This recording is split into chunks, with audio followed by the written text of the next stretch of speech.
Empires didn't fall overnight. Taxes bled them slowly. The world's greatest empires didn't collapse in one dramatic moment. They were slowly drained by tax policies that weakened the economy from the inside. And that sounds almost too simple, because when people think about the fall of empires, they imagine wars, invasions, assassinations, and chaotic revolutions. But the truth is usually quieter. It happens in ledgers, in rules, in paperwork, in growing pressure on everyday people, and in decisions that seemed reasonable at the time, until they weren't. And the scary part is this. Tax systems don't just collect money, they shape behavior. They reward some actions, punish others, and over time, they can either build a stable society or slowly weaken it from the inside. So today, let's walk through a history most people never learn in school, how taxes quietly help destroy some of the world's most powerful empires, and why the same pattern still matters today. Welcome to FrameHistoro, where we break down the hidden mechanics behind history, not just who fought,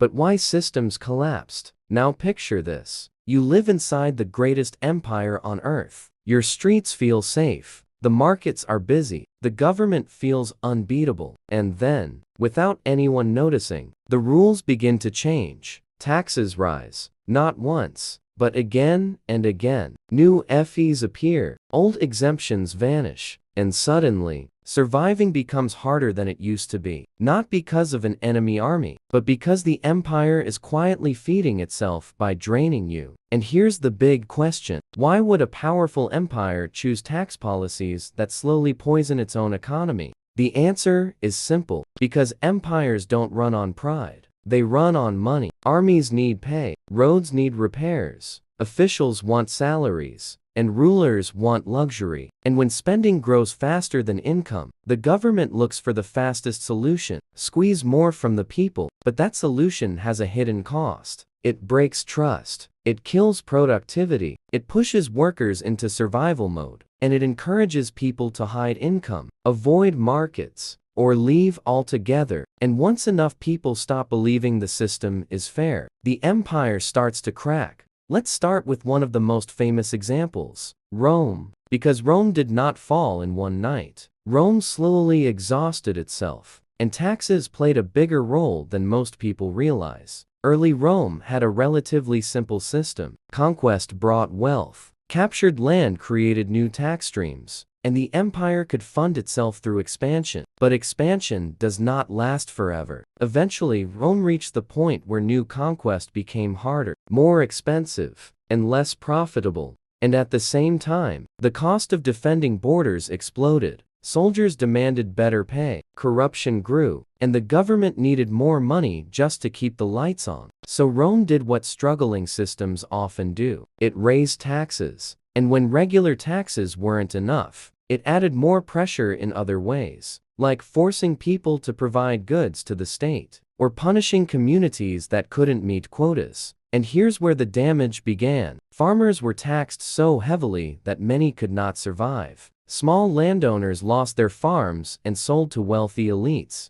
And once land concentrated into fewer hands, the middle class weakened, and the empire became less flexible, less innovative, and more unequal. You can almost feel the cycle forming. High taxes push people into desperation. Desperation reduces production. Reduced production lowers revenue. And the government responds by raising taxes again. It is like standing in quicksand. The harder the empire struggled to fund itself, the deeper it sank. And Rome also suffered from another silent killer, currency manipulation. When the government couldn't raise enough money through taxes, it weakened the value of money by reducing the precious metal in coins. In simple terms, it made the money cheaper, while pretending it had the same value. And that led to inflation. Prices rose, savings became worthless, and trade became harder. And when trade slows, tax revenue drops. And when tax revenue drops, pressure increases. And again, the system tightens around the people. Now pause and think about this for a second. If you work hard, and every year the government takes more, and your money buys less, and you feel like you are running faster just to stay in place,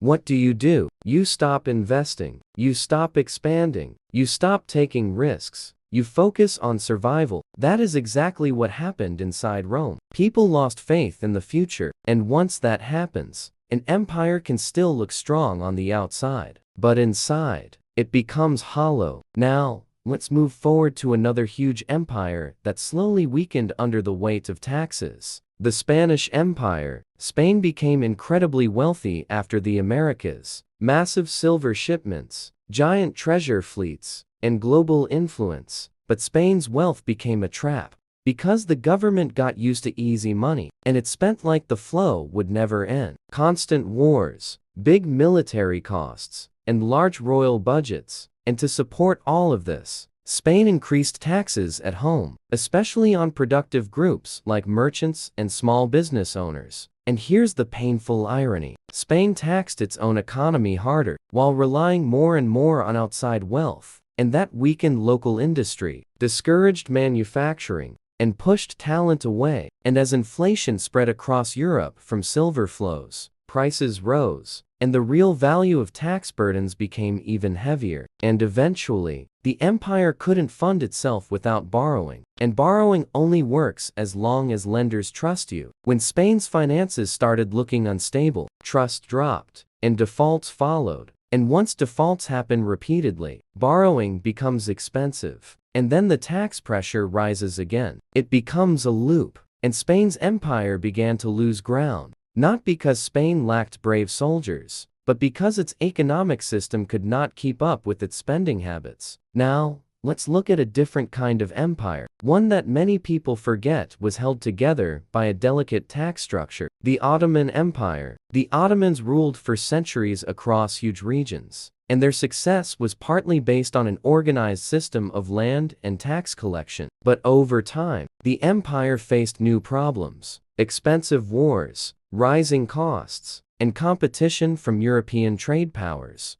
And as finances tightened, the empire began outsourcing tax collection, basically allowing private collectors to pay the state upfront, then squeeze the people to make profit. This is known in history as tax farming, and it created disaster, because when the person collecting taxes benefits from taking more, they will take more, and local communities suffered. Farmers were pressured, businesses struggled, and corruption became normal. And once corruption becomes normal, trust collapses. And when trust collapses, people stop cooperating with the system. They hide wealth, avoid markets, and sometimes rebel. Now here is a key pattern across nearly every empire. When taxes are fair, predictable, and tied to real public benefits, people complain, but they adapt. But when taxes feel random, unfair, or captured by elites, people break away emotionally. And when that emotional break happens, the empire becomes fragile, because empires do not survive only through force. They survive through cooperation, and cooperation requires legitimacy, and legitimacy requires trust.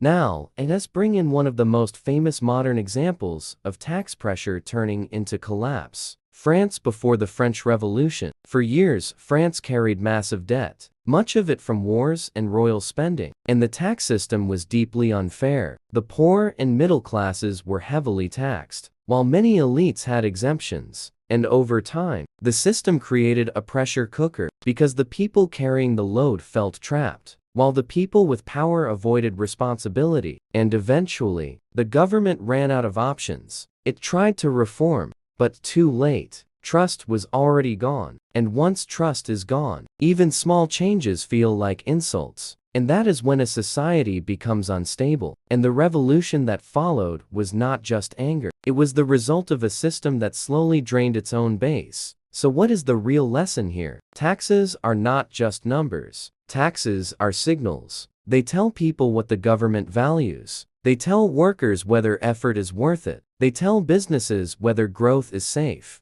They tell citizens whether the system is fair. And over time, those signals shape an entire society. When taxes crush productivity, people stop producing. When taxes punish risk, people stop building. When taxes feel corrupt, people stop trusting. And once trust breaks, the empire starts dying from the inside. Even if the army still marches, even if the flag still flies, even if leaders still speak proudly. Now, Let's connect this to modern life in a simple way. Imagine you are working harder every year, but you feel like you keep falling behind. Bills rise, costs rise, and you can't build savings. You start asking questions. What's the point? Why try? Why invest? Why plan long term? That mindset is dangerous for a person, and it is deadly for a nation, because progress needs hope, and hope needs fairness, and fairness needs rules people believe in. Here is another reflective question. If an empire depends on the productivity of its people, why would it create policies that make people less productive?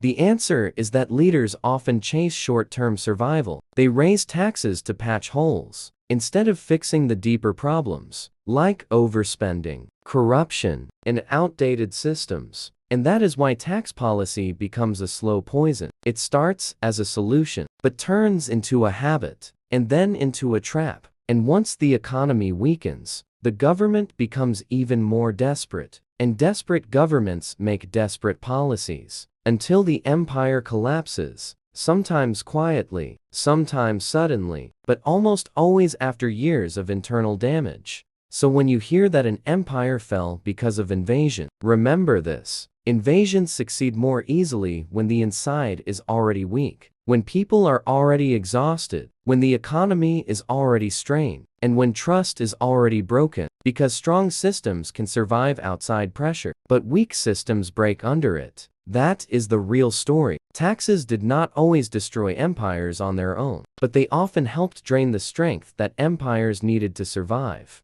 And if there is one final lesson to take from all of this, it is this. A government can take money from people, but it cannot take their motivation without consequences. Because motivation is the hidden fuel of every economy and every empire, and once people feel punished for effort, the future disappears. Now take a second and think about it. If you were living inside a fading empire, what would be the first sign you would notice? Not a battle, not a collapse, but the slow feeling that you are working more for less, that the system is growing heavier, and that the future feels smaller. That is how it starts, quietly. And that is why understanding history matters, because the same patterns show up again and again, just with new names and new faces. If this story made you see history differently, take a moment to subscribe and explore more documentaries on FrameHistoro, because once you understand how systems collapse, you start seeing the world with clearer eyes, and you start making smarter choices for your own life. Thanks for watching.